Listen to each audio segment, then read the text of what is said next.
जो प्रेम यशोदा मैया के हृदय में है वही इन सभी गोपियों के हृदय में भी है।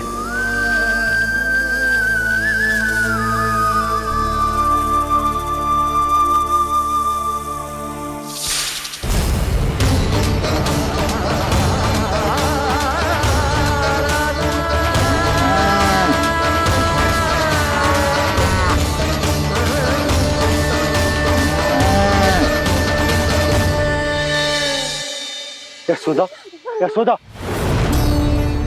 देखो इन गोपियों को, इन गैयाओं को, इन सब के मन में भी तुम्हारी भांति ही ममता भरी हुई।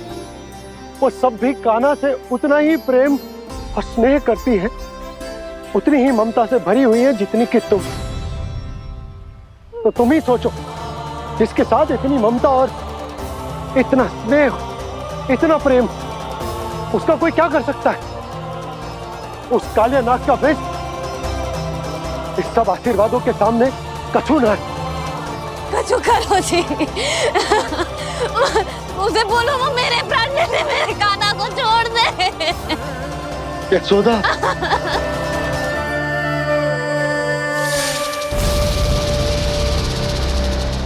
केवल इन्हीं में नहीं देवराज, नाग पत्नियों के हृदय में भी ममता का वही प्रेम उमड़ रहा है।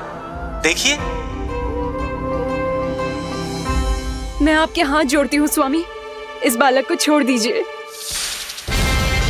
ये अवश्य ही कोई दिव्य आत्मा है स्वामी। हम आपसे विनती करते हैं स्वामी, इस नन्हे बालक को हानि मत पहुंचाइए स्वामी। मेरी पत्नियां मेरे ही शत्रु के लिए विनती कर रही हैं। अब यदि इसके पक्ष में एक शब्द भी कहा तुम सबने, तो मैं इस बालक से पहले तुम सबके प्राण ले लूंगा। हो रहा प्रसन्न नाग कालिया, विजय को निश्चित जान। रोते बिलखते व्याकुल सब, संकट में देख कान्हा के प्राण।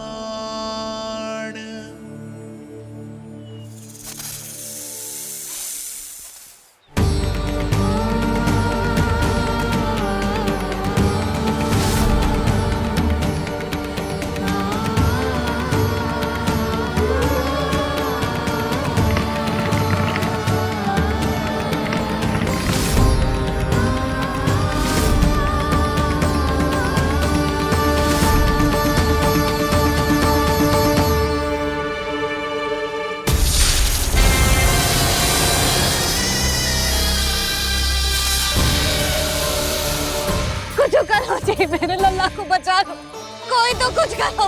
जीजी संभालो जी ना। यशोदा, यशोदा तुम शांत हो जाओ, मैं कान्हा को वापस लेकर आऊंगा। मैं रक्षा करूंगा उसकी। ना नंदराज, नंदराज नहीं, कम से कम आप तो समझो नंदराज, कालिया के पास आप जाओगे तो आप भी फंस जाओगे।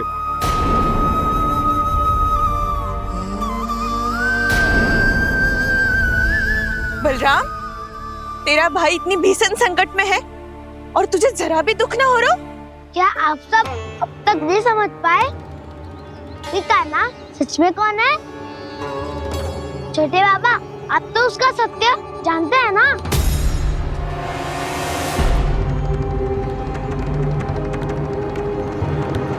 मानता हूँ कि आप सब कान्हा के रहस्य के बारे में नहीं जानते, पर क्या उसके जन्म से आज तक घटी एक से बढ़कर एक विचित्र घटनाओं को भी भूल गए हैं आप सब? भूल गए हैं कि कैसी पूतना जैसी राक्षसी उसका कुछ बिगाड़ नहीं पाई, कैसे तरनावती जैसा भयानक राक्षस उसे एक खरोच भी नहीं दे पाया था।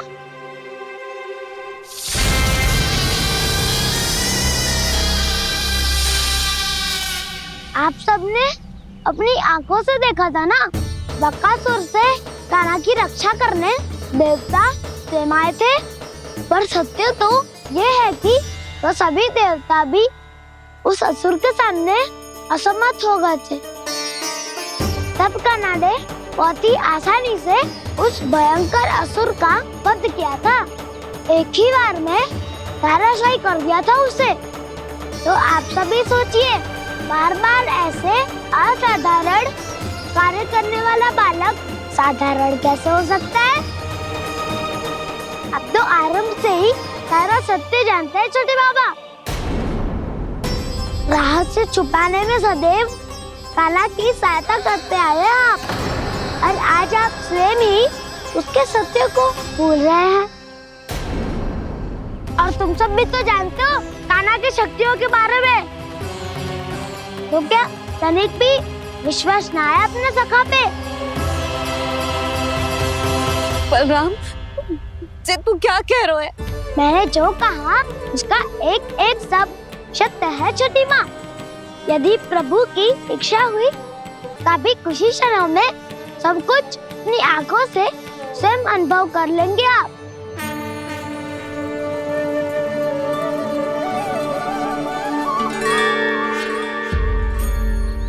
शांताकारं भुजगशयनं पद्मनाभं सुरेशं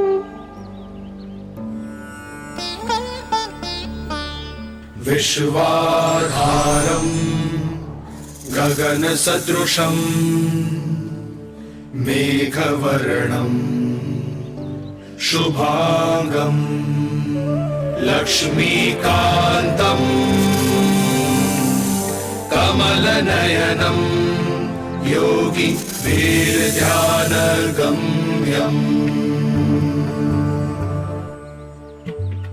वन्दे विष्णुं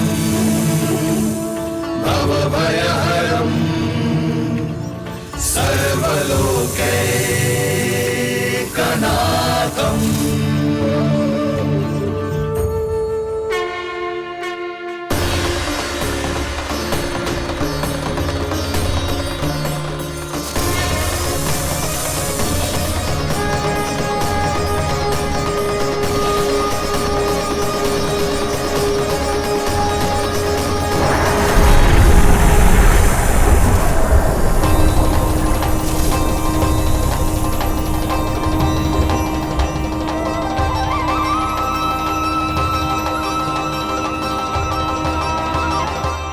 तुझे क्या लगता है बालक कि तू मेरी जगत से निकल गया तो अब बच जाएगा तू?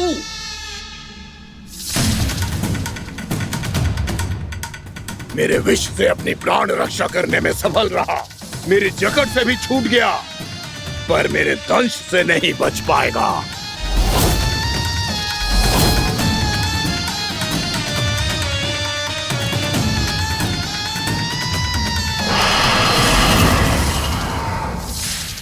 अब भय से भाग रहा है, पर मैं तुझे मृत्यु देकर रहूंगा।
मेरा नन्हा सा कान्हा कितनी देर भाग पाएगा?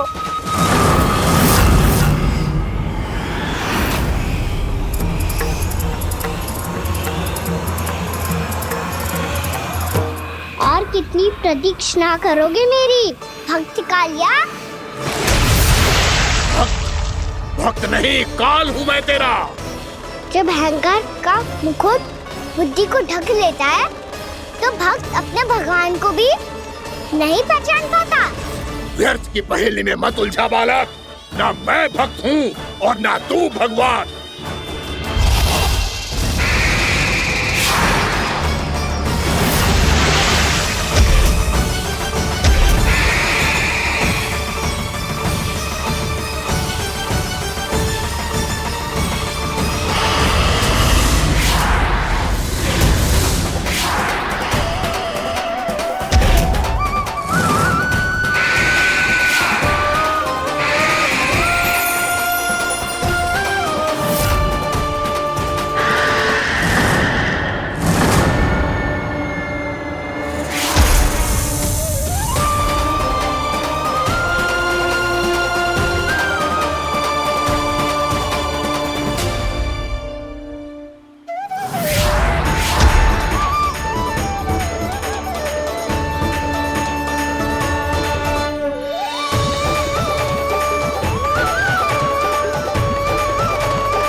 जिसके लिए इतने व्याकुल हो रहे थे, उसे छूकर कालिया नाग का हलाहल जैसा विष भी चरणामृत बन गया है और यमुना जी के जल में फैल चुके विष के प्रभाव को भी नष्ट कर रहा है।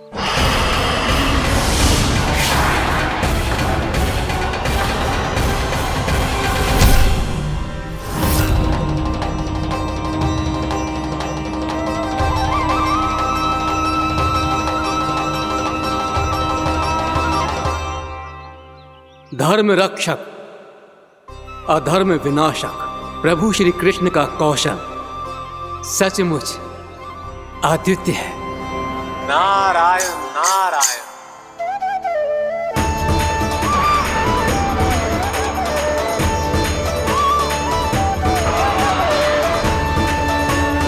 मेरा भार तुम्हारे भीतर के अहंकार का प्रतीक है कालिया।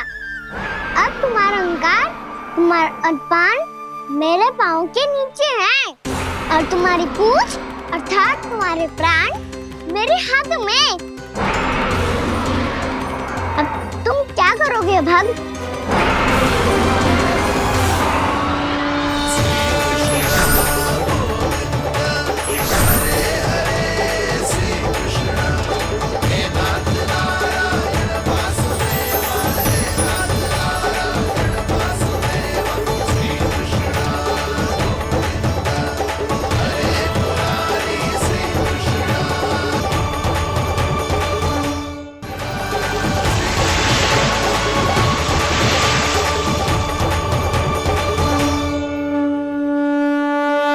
प्रभु, भले ये आपको पहचानने में असमर्थ हो, पर हम सब ने आपको पहचान लिया है। हाँ प्रभु, एक भक्त होने के नाते और एक अर्धांगिनी और माँ होने के नाते मैं आपसे इनके प्राणों की भिक्षा मांगती हूँ। अपनी कृपा दिखाइए और इन्हें क्षमा कर दीजिए। आपके लिए मित्र और शत्रु में कोई अंतर नहीं प्रभु। उसी तरह आपकी कृपा और दंड में भी कोई अंतर नहीं। दोनों दया ही तो हैं, अकारण ही किसी को प्राप्त नहीं होती। हमें विश्वास है कि हमारे पति को मिला ये दंड कोई अभिशाप नहीं है, आपका वरदान है। ये सत्य है प्रभु कि इनसे बहुत से पाप हुए हैं। इनके विष से बहुत सारे जीव जंतु को हानि पहुंची है, पर अब आपके चरण इनके शीश पर पड़ गए हैं। ऐसी कृपा तो बड़े बड़े महान महात्माओं को भी दुर्लभ है। और इन्हें प्राप्त हुआ तो अवश्य ही ये किसी महान पुण्य का ही फल है। हे प्रभु, उन्हीं पुण्य कर्मों की शक्ति का आह्वान कर मैं आपसे विनती करती हूँ, इन्हें प्राणदान दीजिए। मैं अपने इस भक्त को क्षमा अवश्य करूंगी देवियों, यदि ये अपने अहंकार को त्याग कर मुझे पहचान ले तो।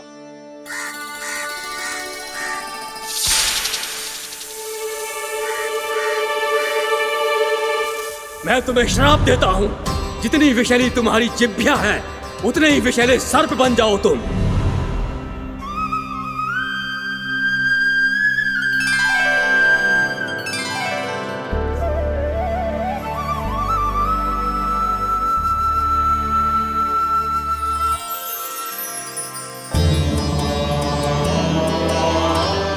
नारायण, मुझे क्षमा कीजिए नारायण। मैं तो आपका परम भक्त था, किंतु मैं आपको पहचान नहीं सका।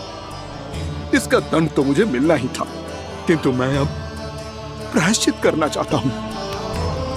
इसके लिए यदि आप मेरे प्राण भी ले लेंगे तो भी मुझे कोई दुख नहीं होगा।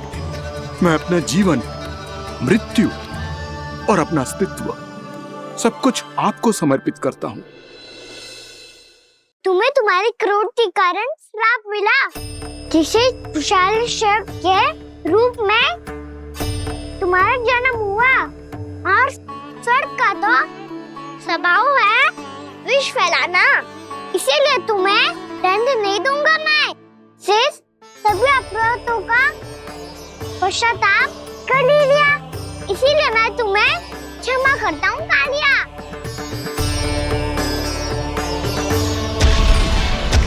पर तुम्हें यहाँ से दूर समुद्र के बीच जाकर रहना होगा, जहाँ किसी निर्दोष का जीवन तुम्हारे विष से प्रभावित न हो।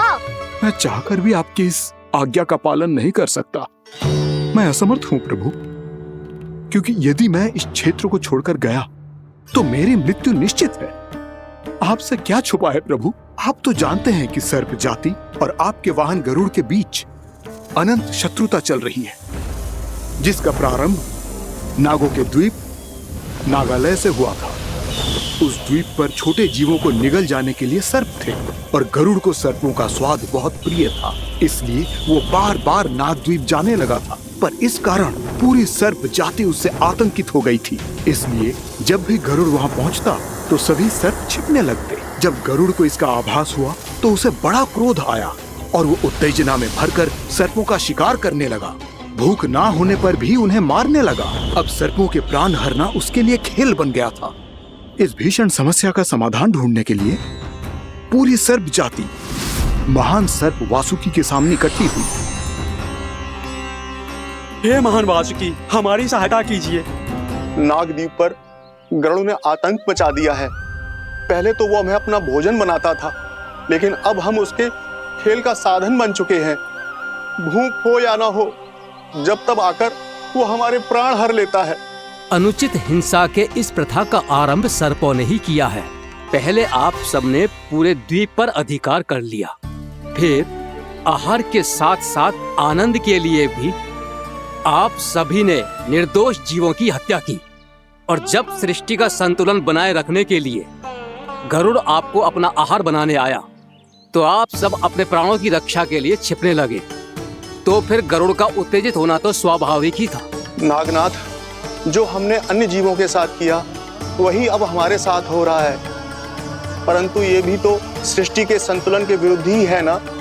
अवश्य है, इसलिए मैं गरुड़ से चर्चा करूंगा। धन्यवाद प्रभु।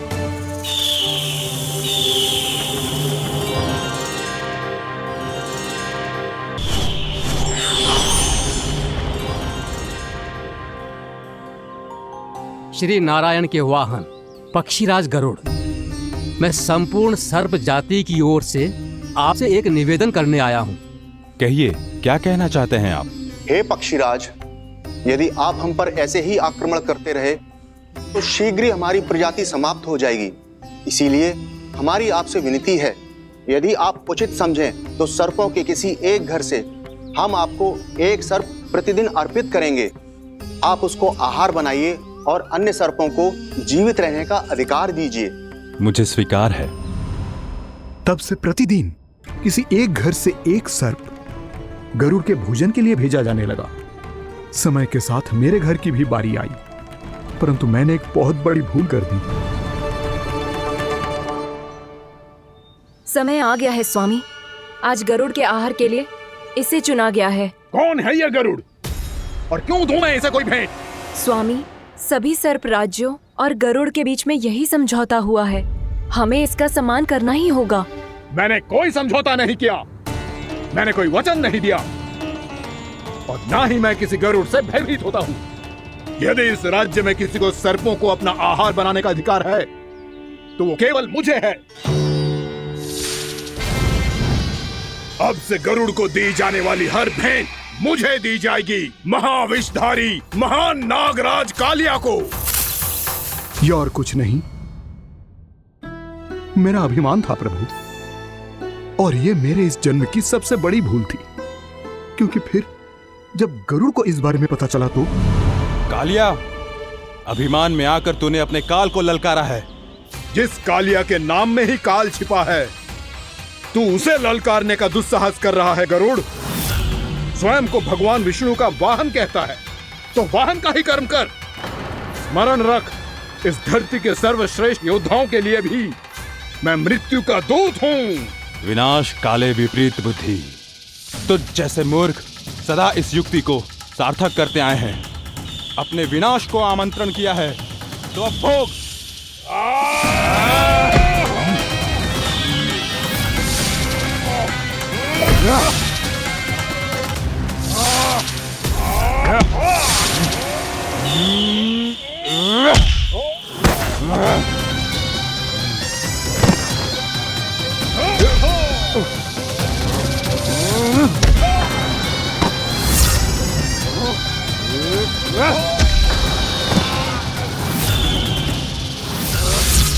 जिसने मेरा भोजन चुराने की धृष्टता की है वो इसी योग्य है।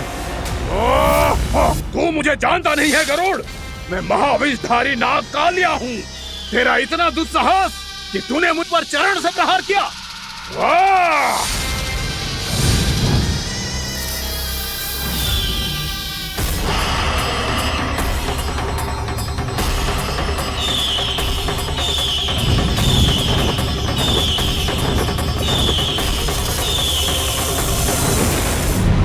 मैं अपने अभिमान में भूल गया था कि गरुड़ मुझसे कहीं अधिक शक्तिशाली है।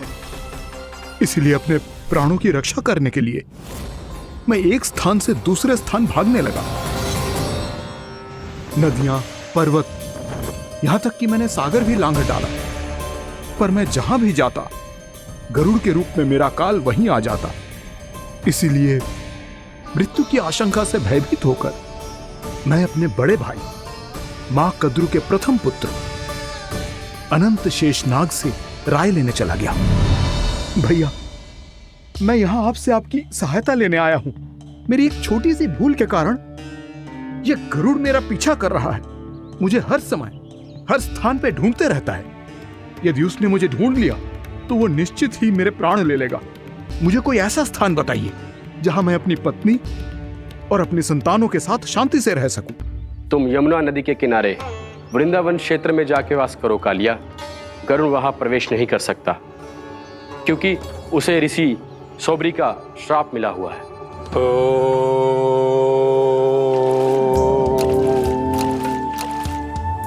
ध्यान और तपस्या का नित्य कर्म करते हुए ऋषि के मन में मछलियों के प्रति प्रेम भाव इतना बढ़ गया कि वो भूल गए सभी जीव खाद्य श्रृंखला का भाग होते हैं और मछलियां भी इस नियम की अपवाद नहीं है।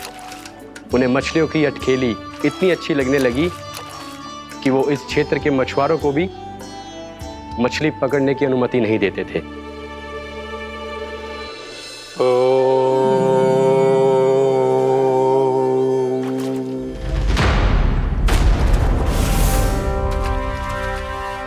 उस दिन वो उस पक्षी को नहीं रोक पाए, पर तब से सावधान रहने लगे।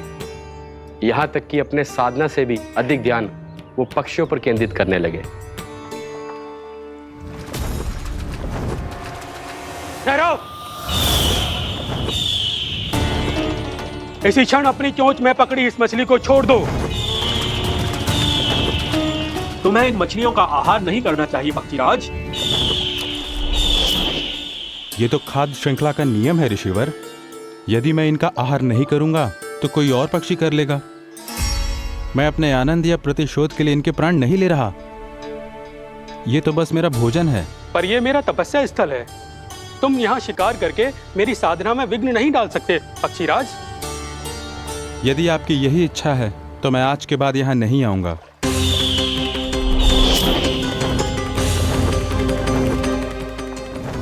पर आज ये मछली मेरे आहार के रूप में पकड़ी जा चुकी है। मैं वचन देता हूँ ऋषिवर, इस स्थान पर यह मेरा अंतिम शिकार होगा।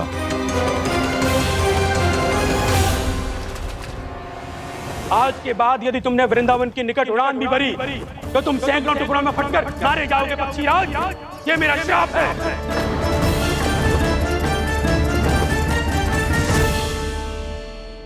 और इसीलिए भैया शेषनाग के सुझाव के अनुसार मैं यहां आ गया।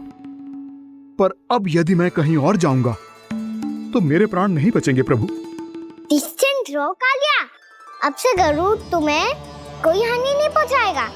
अब तुम्हारे फनों पर मेरी पक्षिंग बन गए कालिया, इसीलिए अब से तुम्हें गरुड़ से कोई भय नहीं होगा। निश्चिंत होकर अपने परिवार के साथ गहरे समुद्र में चले जाओ और सुख से शांति से निवास करो। पर ध्यान रहे निर्दोष जीवों को हानि ना पहुंचे। आपने मुझे जीवन दान दे दिया प्रभु, इस उपकार से मैं कृतज्ञ हूँ प्रभु। आदेश दीजिए, मैं आपकी सेवा कैसे करूं? तुम्हारे जल क्षेत्र से 1 कोटि कमल पुष्पों को लेने की अनुमति दे दो कालिया। यही मेरी सेवा होगी प्रभु। ये तो मेरा सौभाग्य होगा।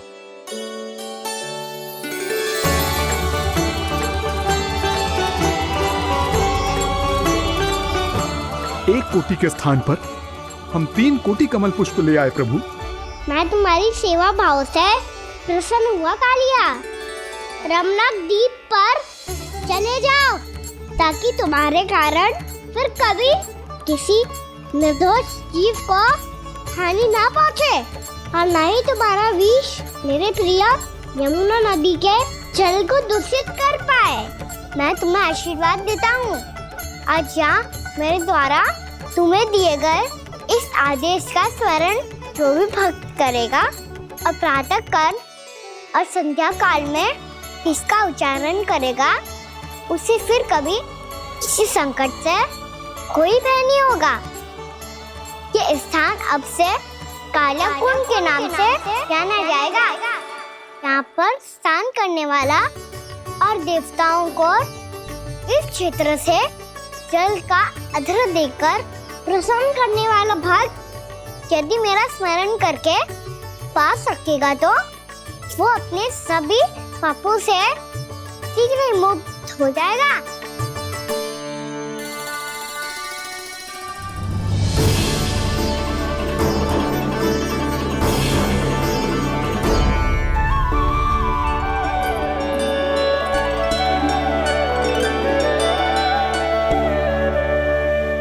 कौन है जी भगवान जिसने अभी अभी कालिया जैसे विशाल विस्तर का सामना किया? क्या एक साधारण बालक जो शीत की अधिकता से ठिठुर रहा है? क्या करूं? मैं लल्ला को ममता के आंचल में छुपा लूं या भक्त बनकर प्रभु की लीला देखती रहूं? क्या करूं मैं? कितना ठंडा था जल, बहुत सर्दी लग रही है। सर्दी से तड़पते हुए कैसे देखूं इसे? अभी जाके अपने पल्लू से सुखाती हूँ। हृदय से लगा के स्नेह की आंच दूंगी तो सर्दी पल भर में छूमंतर हो जाएगी।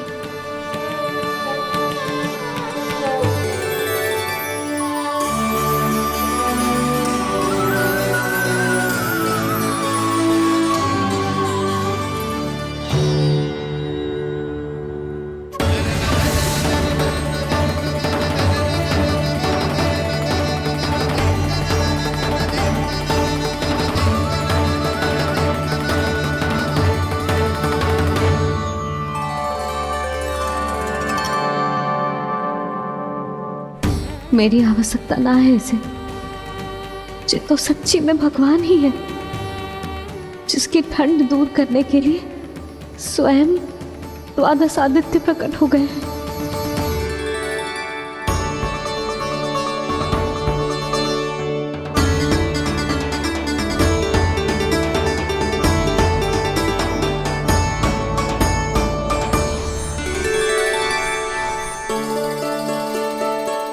ये क्या किया आपने? मैया मुझे अपने हृदय से लगाने वाली थी कि आप सब प्रकट हो गए। क्षमा कीजिए प्रभु, पर आपको भीगा हुआ देखकर, ठंड से ठिठुरता हुआ देखकर हमसे रहा नहीं गया। हम अपने वश में नहीं थे प्रभु। भक्ति से भावुक होकर हम प्रकट होने पर विवश हो गए थे। हमारी किरणें जैसे स्वयं ही फूट पड़ी और दौड़ पड़ी आपको सुखाने के लिए। मैं आपका प्रेम, आपकी भक्ति समझता हूं आदित्यगण, और इसीलिए इस समय मैं जहां खड़ा हूं, इस स्थान को द्वादश आदित्य टीला के नाम से जाना जाएगा। द्वादश आदित्य टीला के नाम से जाना जाएगा। हम धन्य हो गए प्रभु। और कहाँ जा रहा है? जो गड़बड़ किया है उसे सुधारिए तो सही। प्रभु आज्ञा दीजिए। अपना दाम इतना अधिक बढ़ा दीजिए कि मुझे स्वेद आने लगे, ताकि मैया मुझे स्वेद में लीला देख के और भूल जाए कि मैं भगवान हूँ, और मैया मुझे अपनी गोद में उठा के ले जाए।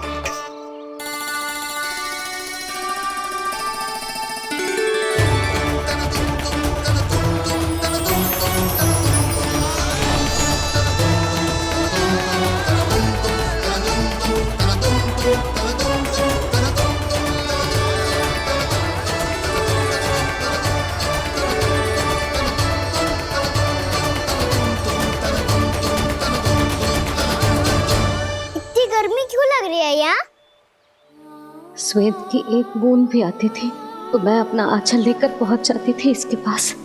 जानती ही नहीं थी कि चेतु स्वयं वायुदेव को आदेश दे सकता है कि वो बहने लगे और उसका सारा श्वेत सुखा दे। वायुदेव की आवश्यकता नहीं है मैया, मुझे आप ही चाहिए।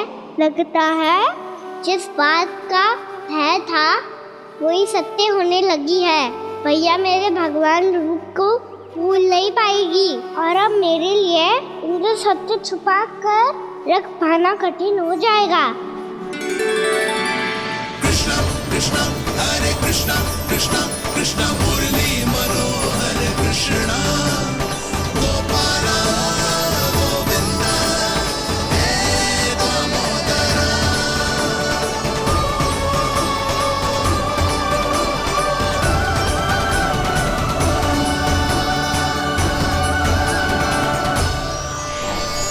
प्रभु, आपके श्वेत से बने इस प्रसंगदान सरोवर का प्रणाम स्वीकार कीजिए।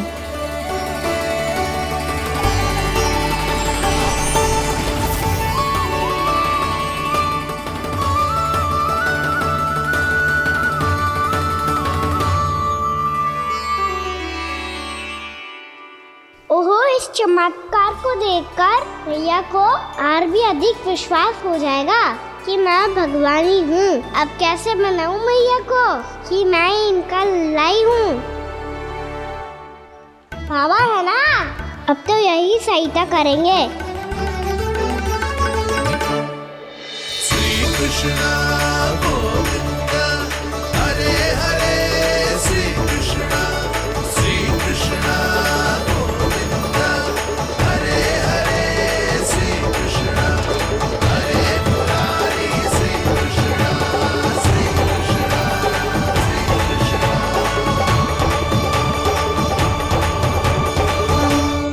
बाबा एक कोटि ना, मैंने तो 3 कोटि कमल पुष्पों का प्रबंध कर दिया है और चिंता करने की आवश्यकता ना है।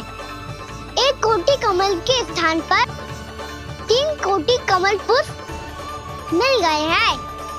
हाँ कान्हा, मैं उचित संदेश के साथ ये सारे पुष्प उस कंस के पास भिजवा दो। महाप्रक्रमी कान्हा की जय। वृंदावन रक्षक कान्हा की जय। महाप्रक्रमी कान्हा की जय। भानु जी नंदराज। बाकी गांव वालों को लेकर ये सारे पुष्प इकट्ठा करो और कंस के दरबार में पहुंचाओ। जी।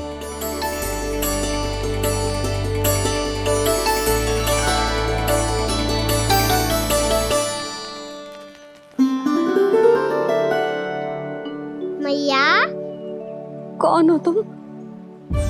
मुझे पता था मैया, जब आपको सत्य पता चलेगा तो आप मुझे मैया की तरह स्नेह ना कर पाओगी, इसीलिए आज तक सत्य छुपाता आया हूँ, ताकि आपकी ममता, आपका प्रेम अनुभव करने का अवसर मिलता रहा है मुझे। और फिर आज को बताया था ना, जो रहस्य तुमने बरसों तक छिपाया था, उसका भेद खुलने में तुम्हारा ही योगदान है। मुझे कालिया के शीश पर अपने पद चिन्ह रखकर उसे मुक्त कराना था दाऊ, वचन दिया था मैंने उसे। इसके अतिरिक्त निर्दोष पशु पक्षियों के जीवन को कालिया के विष से ही बचाना था मुझे। इसमें कंस को तो सम्मिलित करना ही था, ताकि जब मैं कालिया का सामना कर रहा हूँ तो वो किसी और असुर को समस्या बनाकर वृंदावन ना भेज दे। पर इस सबसे बड़ा एक कारण और था दाऊ, मैं चाहता था कि मैया को सत्य पता चल जाए। पर क्यों कहा ना? क्योंकि मुझे लगने लगा था कि मैया से ये रहस्य छुपाकर इनके साथ धोखा कर रहा हूँ। अपराध बोझ से दबा जा रहा था मैं।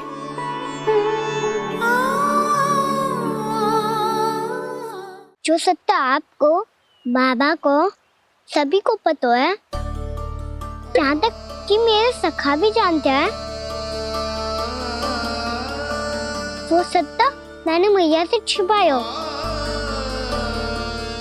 केवल इसी लोभ में कि मुझे इनकी ममता प्राप्त होती रहे। पर ऐसा करके मैं अपने से निस्वार्थ प्रेम करने वाली मैया को धोखा दे रहा था। आप ही बताओ दाऊ, जो इस संसार में मुझसे सबसे अधिक भरोसा करता है, उसी के साथ छल कैसे कर सकता हूँ मैं? हाँ, मैं नारायण का अवतार हूँ, पर अपनी मैया का छोटा सा लल्ला भी तो हूँ।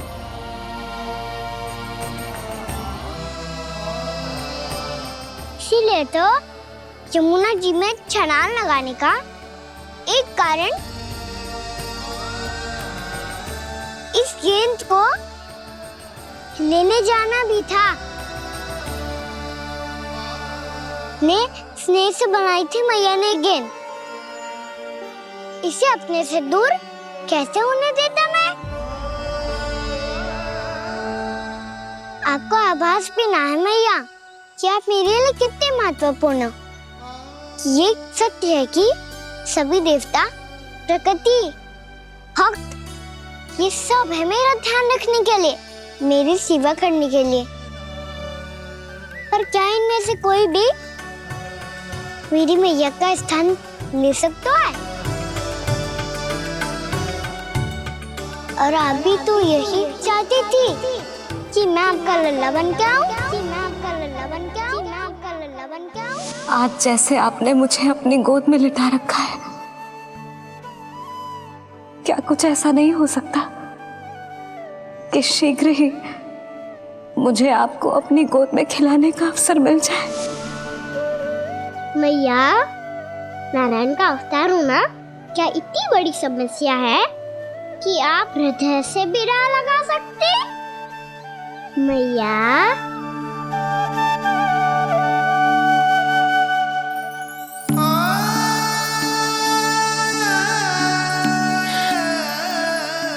मेरा कान्हा, मेरा लल्ला।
कीजिए, अन्यथा पूरा वन ही जल जाएगा। मेरी सहायता कीजिए प्रभु।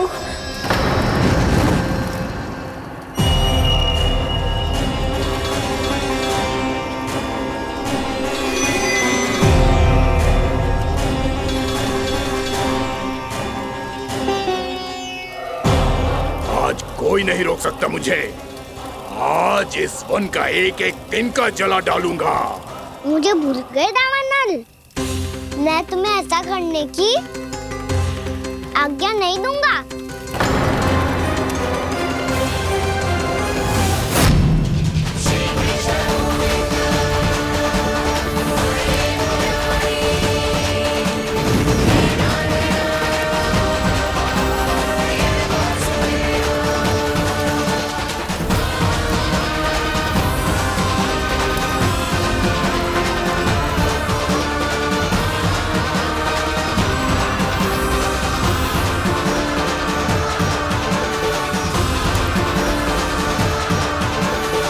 मैया की नींद में व्यवधान पहुंच रहा है, मुझे शीघ्रता करनी होगी।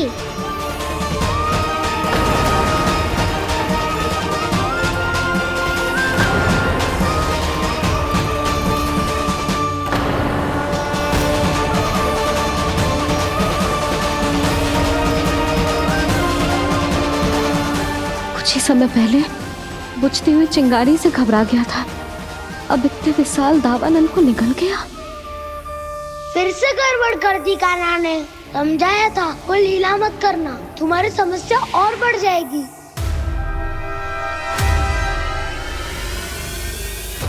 अब क्या करूं दाऊ?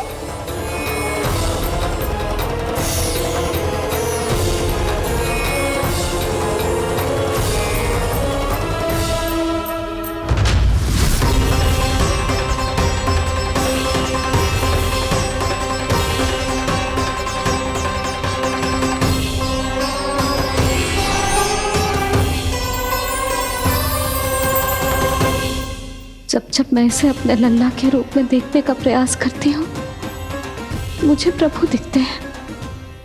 कैसे कैसे समझाऊं अपने आप को?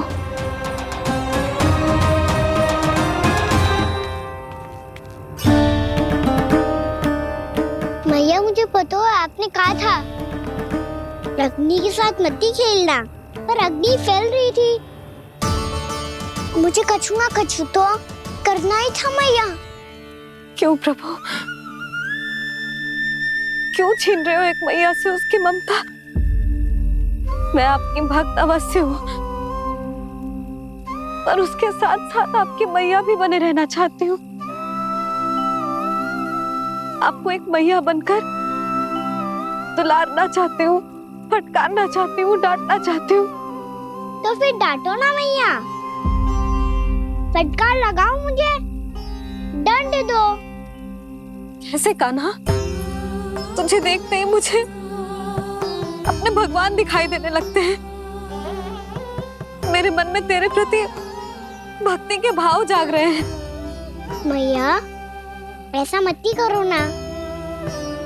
देखो मैं वही कान्हा हूँ जिसे आप लोरी सुना के सुलाती थी।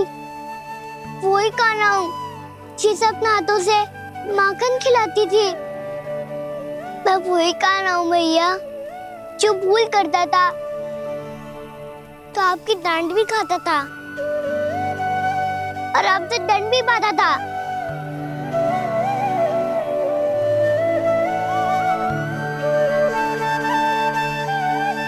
मैया एक बार मेरी ओर देखो तो सही। मैं वही कान्हा हूँ जो आपकी पूंछ बनके पूरे वृंदावन में घूमता था, जिसे चलना बोलना सब सिखाया आपने। पहले मेरा सत्य जाने बिना आप मुझे अपने लल्ला की तरह व्यवहार करती थी। अब मेरा सत्य जानने के बाद भी अपने लल्ला की तरह ही मुझे अपनाना होगा, क्योंकि मैं तो वही हूँ, आपका कान्हा।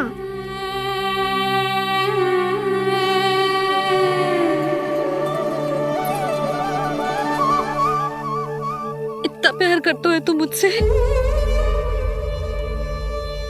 जब मैं तेरे भीतर भगवान का रूप देखती हूँ तो मैं भयभीत हो जाती हूँ कान्हा, ये सोच के कि तू मुझे छोड़ के तो ना चला जाएगा। कहीं गया भी तो सदैव आपके हृदय में ही रहूंगा। वही तो है मेरा असली निवास।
लल्ला शीघ्रता कर, घर पहुंचकर झाड़ू बुहारी भी करनी है।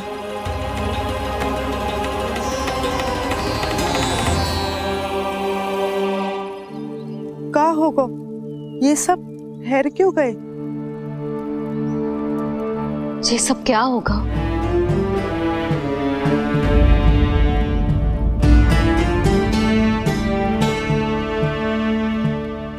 कल ही तो हम इस क्षेत्र की सुंदरता की प्रशंसा कर रहे थे ना, और आज कछु बचो है तो बस चिंगारियां, भस्म का ढेर और विनाश का दृश्य।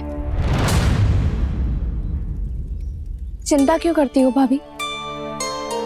जिसने इस वन को, हम सबको जलने से बचाए हुए, वही से फिर से हरा भरा कर देगा।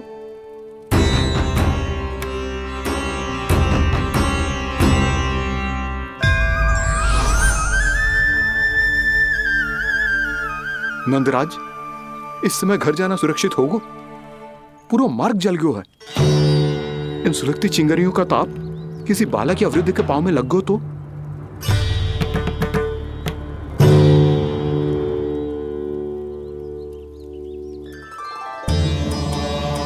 चिंता की कोई बात नहीं है बाबा, हम सब महर्षि गर्ग के आश्रम में जा सकते हैं। वहाँ सारी व्यवस्था हो जाएगी, कोई यहाँ से देख दूर भी नहीं है।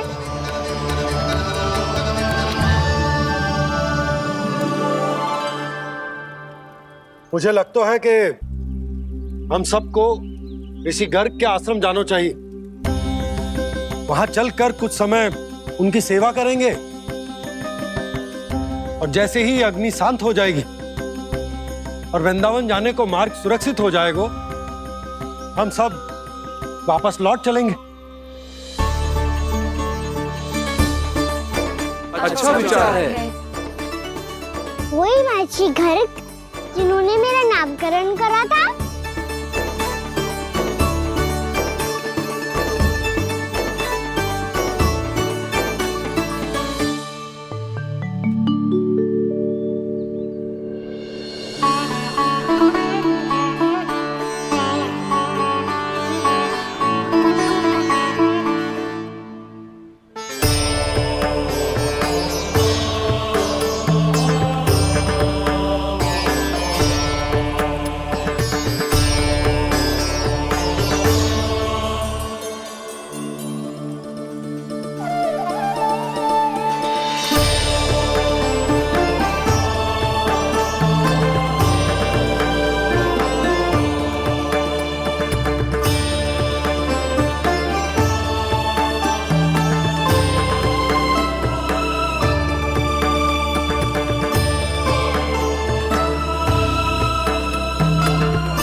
आज से तुम्हें सारा संसार जिस नाम से पहचानेगा वो नाम है कृष्ण। कृष्ण वो नाम है कृष्ण। कृष्ण वो नाम है कृष्ण। कृष्ण।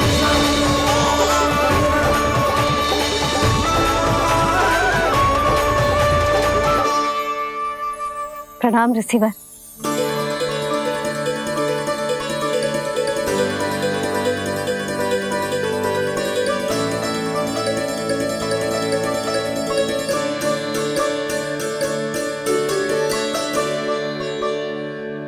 रिसीवर, आपका स्वास्थ्य ठीक तो है ना? महर्षि को संभालो कान्हा, नहीं तो ये साष्टांग प्रणाम कर देंगे तुम्हें। और तब छोटी बा को तुम्हारे भगवान होने की स्मृति फिर से आ जाएगी।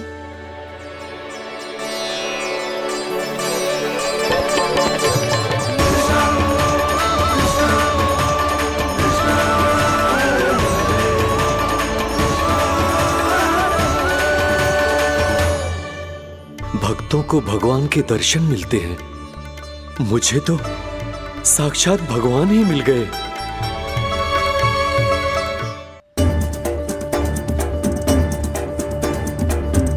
इस समय मैं भगवान नहीं, बस आपका शिष्य हूँ ऋषिवर। स्मरण रखिए, भगवान अपने भक्त के घर नहीं आए। आज एक पुत्र अपनी मैया के साथ एक महर्षि के आश्रम आया है।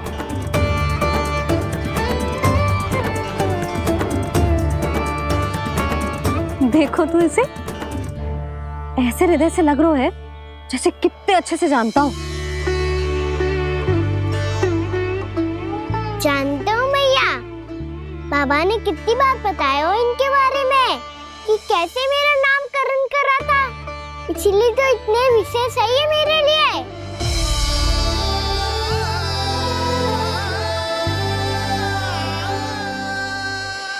अच्छा ही है कि यशोदा जी भूल रही है कि इसका लल्ला स्वयं श्री नारायण का अवतार है।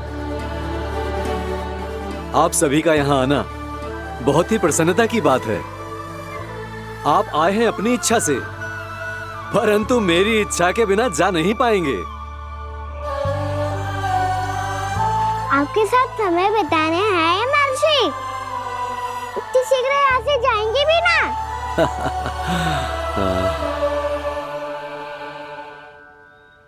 लगता है कान्हा के मस्तिष्क में कोई योजना है, कोई फिर से कोई लीला तो नहीं करने वाला ये।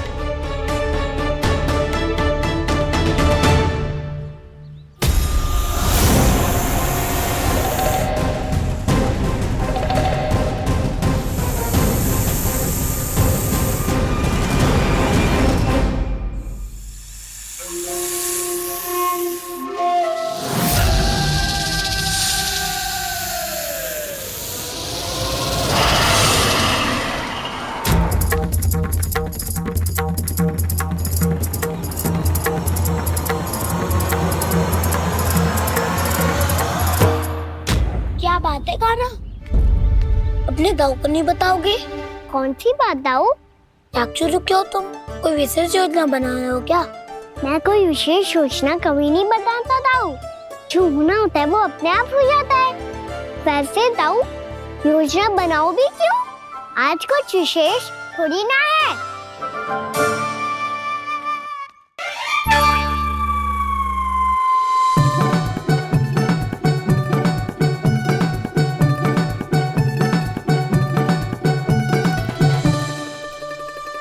अच्छा, तो मेरा जन्मदिन इसके लिए विशेष अवसर नहीं है, या फिर इसे स्मरण ही नहीं है कि आज मेरा जन्मदिन है?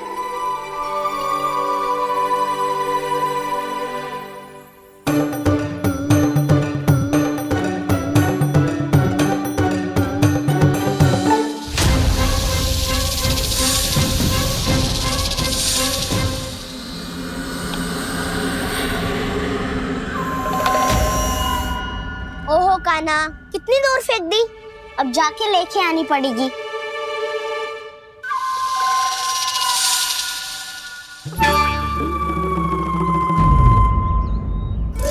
बलराम,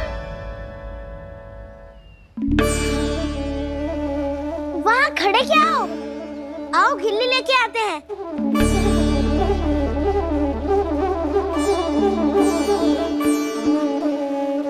चलो भी।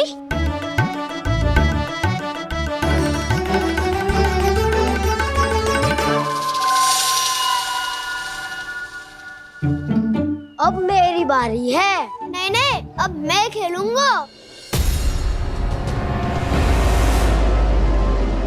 क्या हुआ दाऊ, क्या देख रही हो? ऐसा लगा कि जैसे कोई था यहाँ। वरना दाऊ कोई ना कोई तो जीव जंतु होगा ही। छोड़ो ना, अब आपकी बारी। मार गिल्ली बल लगा के। हाँ हाँ, बलराम को खेलने दो, अभी अभी आया ना।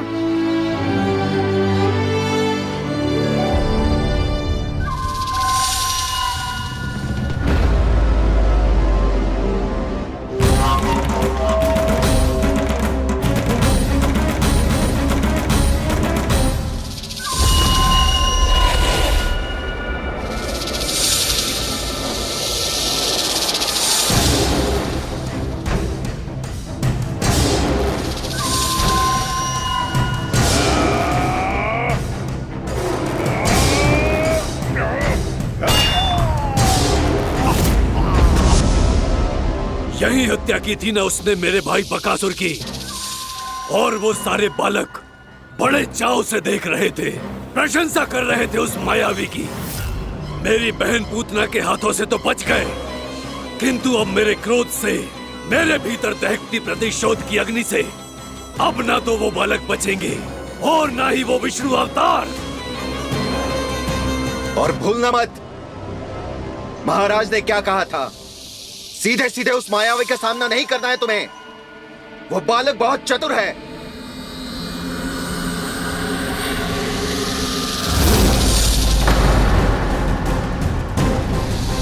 पर है तो एक बालक ही, और एक नन्हा सा बालक क्या हानि पहुंचाएगा मुझ जैसे महाविशाल महाशक्तिशाली अघासुर को।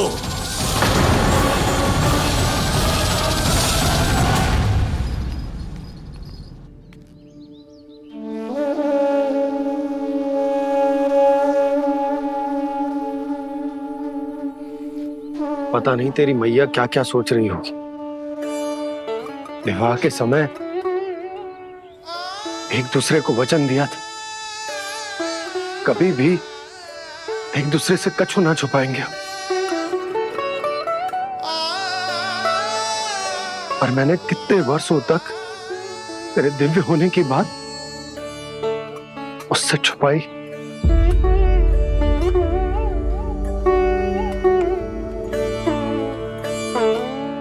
कान्हा, तुमने ही तो कही थी कि मैं तुम्हारा सत्य तुम्हारी मैया को ना बताऊं।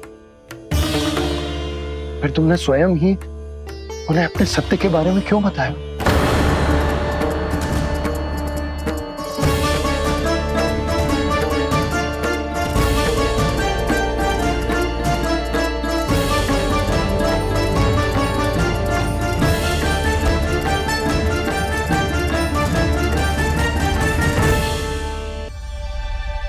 कान्हा, तुमने ही तो कही थी कि मैं तुम्हारा सत्य तुम्हारी मैया को ना बताऊं। फिर तुमने स्वयं ही उन्हें अपने सत्य के बारे में क्यों बताया?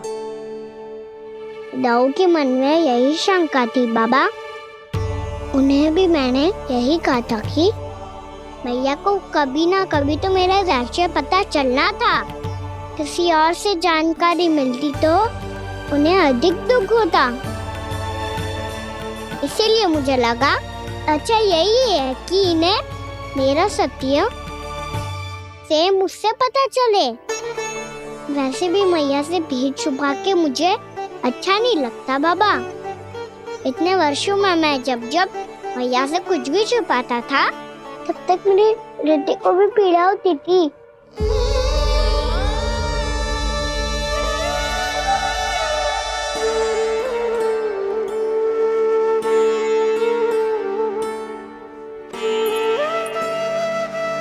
मैं समझ सकता हूँ कान्हा। क्या सोच रहे हो? कछु ना, क्या कछु ना? पता भी है ये सारे बालक कल रात से भूखे हैं। दो। कान्हा चल।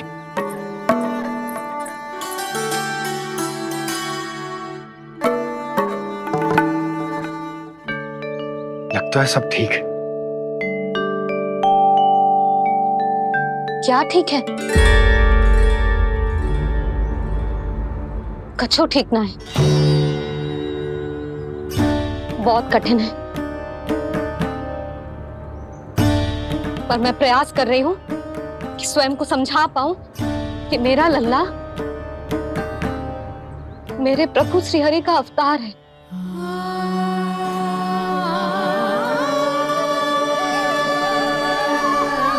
ठहर,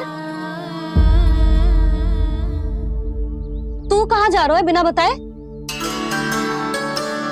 पूरे संसार के लिए तू दिव्य होगो, मेरे लिए तू केवल मेरा लल्ला है, समझ आई? अब आके कछु खा ले।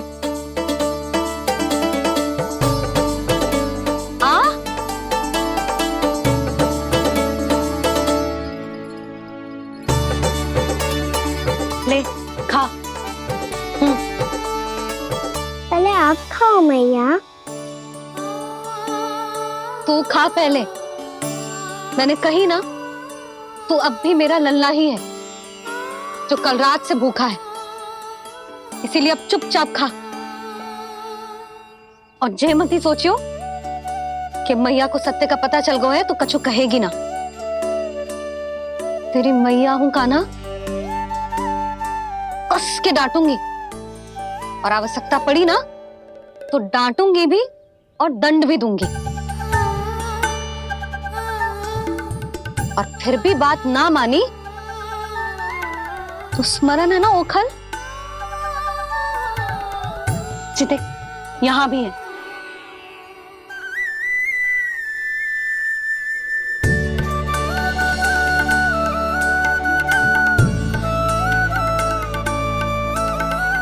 आपकी डांट फटकार और दंड में फूलों से भी अधिक मिठास है भैया। प्रेम है तेरा ऐसा निराला, विवश हो कर आए जगपाला।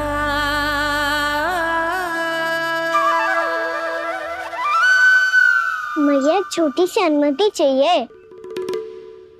फिर से वन जाना है? फिर से कोई लीला करनी है क्या? हाँ वो। बस बस, अधिक बहाने बनाने की आवश्यकता ना है।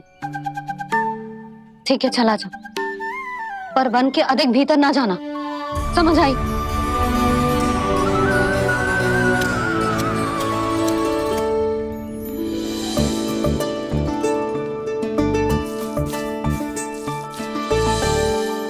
चलो, मिल गई अनुमति।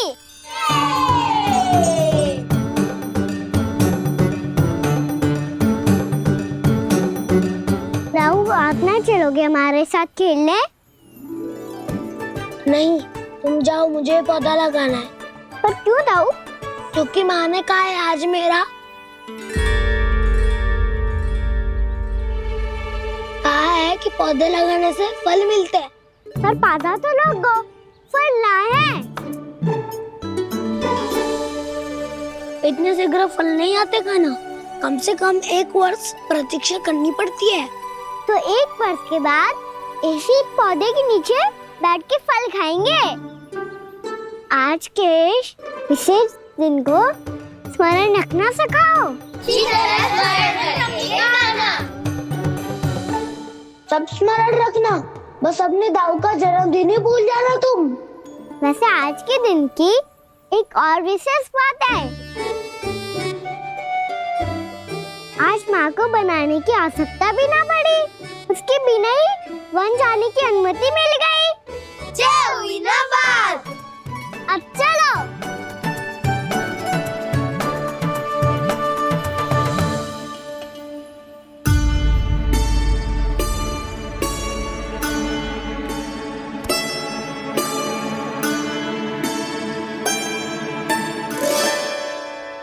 बलराम, कहाँ थे तुम? अच्छा, तुम्हें पता है महर्षि गर्ग ने मेरी विनती स्वीकार कर ली है। तुम्हारे जन्मदिन के विशेष अवसर पर तुम्हारे लिए विशेष पूजा करेंगे वो। जो किसी को स्मरण ही ना रहे वो कैसा विशेष अवसर? क्या हुआ, किसी ने शुभकामनाएं नहीं दी? सखा बोले तो कोई बात नहीं, पर छोटा भाई भूल गया माँ। क्या? ये कैसे संभव है? वही तो मैं भी सोच रहा हूँ माँ। पूरे संसार की हर छोटी से छोटी बात जिसे ध्यान रहती है, वो अपने बड़े भाई का जन्मदिन कैसे भूल सकता है? सुनो सुनो सुनो, ये तो अच्छा करो कि तुम सबने से किसी ने भी दाऊ को पता ना चलने दिया कि उनका जन्मदिन हमें स्मरण है। पर अब हमें उनके लिए कुछ ढूंढना होगा। हाँ, हम सबकी ओर से कोई ना कोई विशेष उपहार। तो फिर गोवंश का ध्यान कौन रखेगा? और कौन? तुम। गैया मैया की तो समस्या ना है, पर जब बछड़े मेरे वश में ना आते, इन्हें तो कान्हा ही संभालेगा। अच्छा ठीक है, पर तुम सब जाओ और कुछ अनोखा ढूंढ कर लाओ। गए सब? अब इनकी अनुपस्थिति में शांति से अघासुर का अभिमान भंग करूंगा। इसे क्या लगता है ये मुझे अपने जाल में फंसा लेगा? इसके मित्रों को मृत्यु के जाल में ऐसे फंसाऊंगा मैं कि ये रक्षा की भिक्षा मांगेगा मुझसे।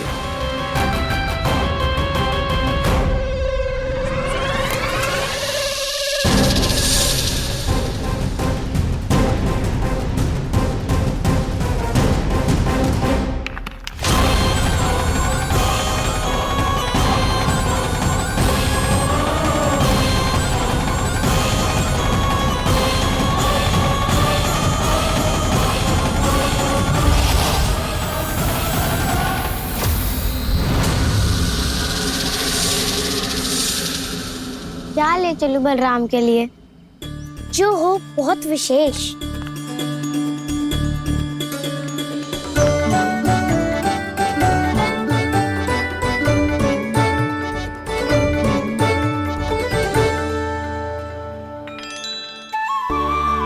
ये फल उसे बहुत प्रिय है।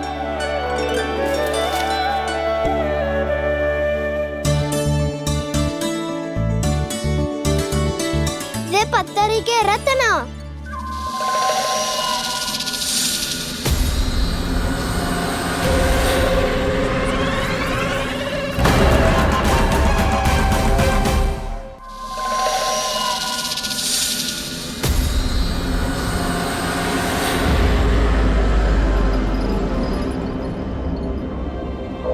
सका, अजगर। भयभीत मत हो वसंता, ये तो केवल एक कंदरा है। अजगर हो तो ऐसे मुंह खोल के थोड़ी ना बैठे रहते हो। और नहीं तो क्या, पर एक बात तो है, आज तक ऐसा कछु ना देखो। अद्भुत। चलो भीतर चल के देखते हैं, क्या पता बलराम के लिए कुछ अनोखा, कुछ अद्भुत मिल जाए। जो कंदरा बाहर से इतनी सुंदर लग रही है, उसके भीतर कछु न कछु सुंदर मिलेगा ही। तो सस्ते में अजगर हुआ तो कान्हा है ना, बच्चा के बाहर निकाल देंगे, जैसे स्वयं बकासुर के देह से बाहर आया था।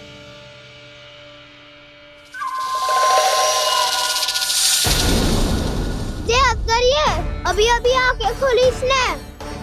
अरे बसंता, तुझे तो हर बात पे कुछ ना कुछ दिख ही जाता है। इसे छोड़कर हम सब भीतर चलते हैं। चलो चलो। अरे मुझे अकेला सुन के कहाँ जा रहे हो?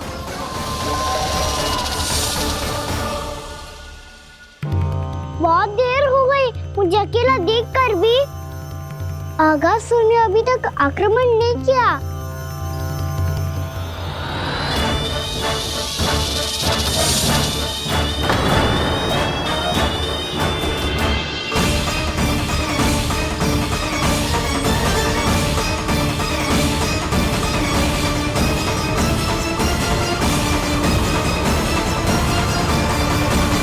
इसने तो उल्टी चाल चल ली। मुझे आघात करने के स्थान पर मेरे सखा को ही अपना आहार बना लिया।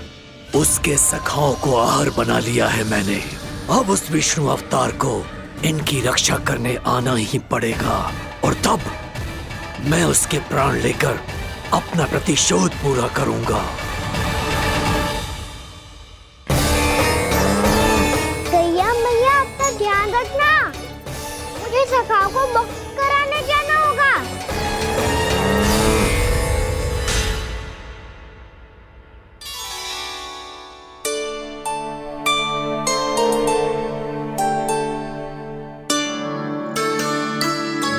बड़ी अच्छी सुगंध आ रही है। किसके लिए पका रही हो? कान्हा और उसके सखाओं के लिए। अभी तक जैसे वापस ना आए हैं, अब मैं ही जाऊंगी, जाके दे आऊंगी। उन्हें भूख लगी आई होगी ना। यशोदा, मैंने तुमसे इतनी बड़ी बात छुपाई, उसके लिए मुझसे क्रोधित हो ना? ना, आपके स्थान पे मैं होती तो मैं भी ऐसा ही करती, और भगवान की इच्छा से बड़ा तो और कछु ना होता है। पर अब मुझे जाना होगा। जिस सारे बालकों ने रात से केवल फल खाया हुआ है।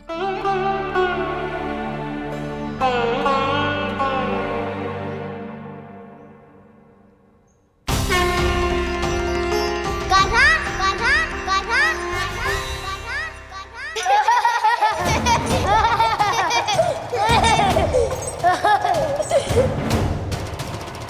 ध्वनि गूंज रही है, ये कंदरा ही है।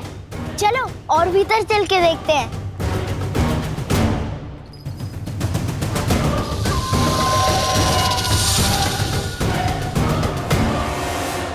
इन बालकों ने मेरा कार्य सरल कर दिया। स्वयं ही कृष्ण को खींचकर मुझ तक ले आए।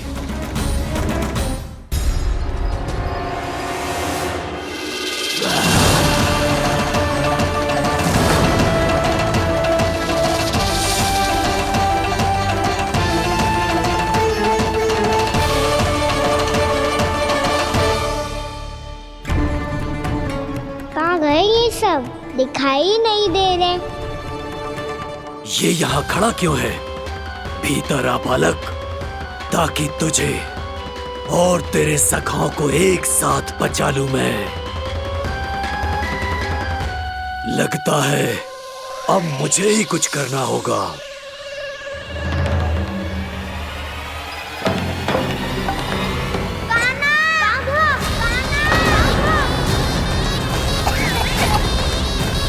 बसंता!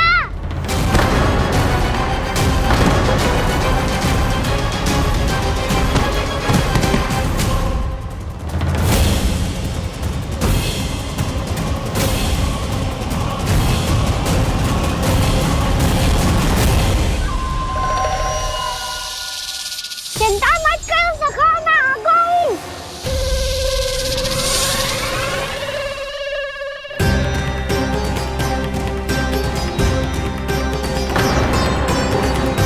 मेरे सखाओं को शिकार बना के तुमने बहुत बड़ा पाप किया अगासुर।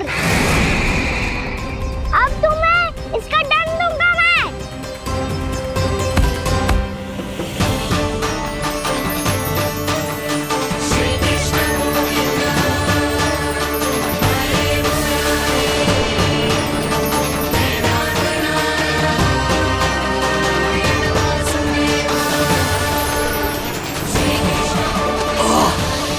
ये क्या हो रहा है मुझे? कैसी माया है ये?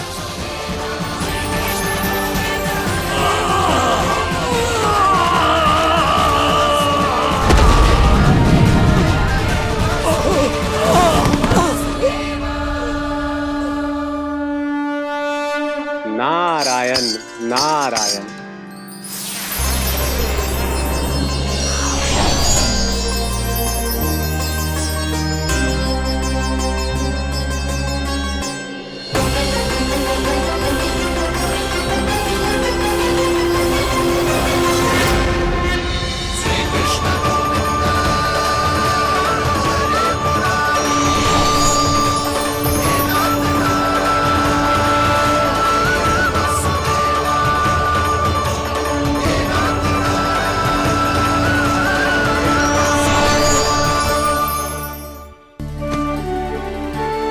मैंने इतने पाप किए हैं प्रभु, फिर भी आपने स्वयं मुझे मुक्ति प्रदान की। ऐसा सौभाग्य मुझे क्यों मिला प्रभु? ये तो होना ही था अगासुर। यही था विधि का विधान।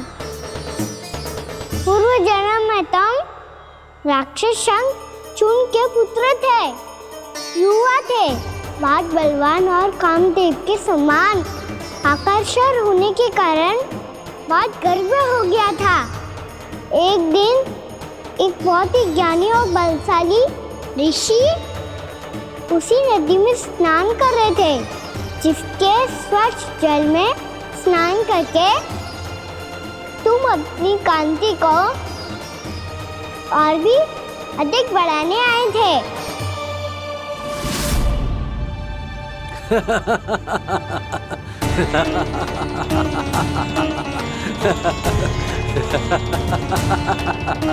ये क्या देख लिया मैंने?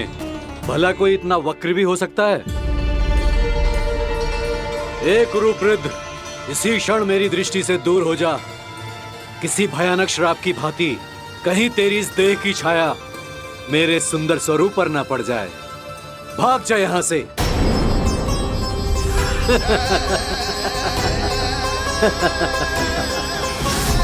अभी भान में आकर तुमने ऋषि अक्षावर का उपहास उड़ाया। उन्हें तुम्हारे व्यवहार पर बहुत क्रोध आया और इसीलिए तुम्हें विनय का पाठ पढ़ाने के लिए उन्होंने तुम्हें श्राप दे दिया। तुझे अपने अभिमान का पश्चाताप न हुआ तो इस ऋषि का तपोबल व्यर्थ है। मैं तुम्हें श्राप देता हूं, ऐ मूर्ख। तू इसी क्षण ब्रह्मांड का सबसे कुरूप सर्प बन जाएगा, कुरूप सर्प बन जाएगा।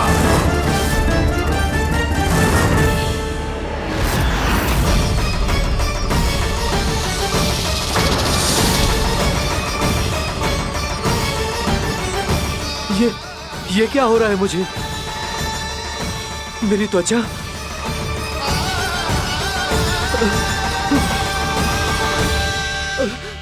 क्षमा ऋषिवर, क्षमा कर दीजिए मुझे। मुझसे बहुत बड़ा पाप हो गया ऋषिवर। मैं मूढ़ हूं, अज्ञानी हूं मैं, किंतु अब मुझे अपनी भूल का आभास हो गया है ऋषिवर। पश्चाताप की अग्नि में जल रहा हूं मैं। आप तो कृपालु हैं, दयालु हैं, मुझ पर कृपा करें, मुझ पर कृपा करें। क्षमा कर दीजिए मुझे, क्षमा कर दीजिए।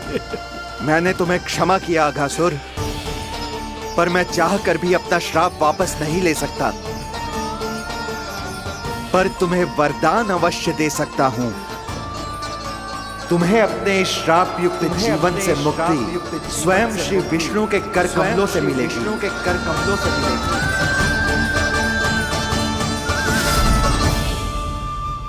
आज मैंने उनके मां ऋषि के इसी वरदान को पूरा किया है।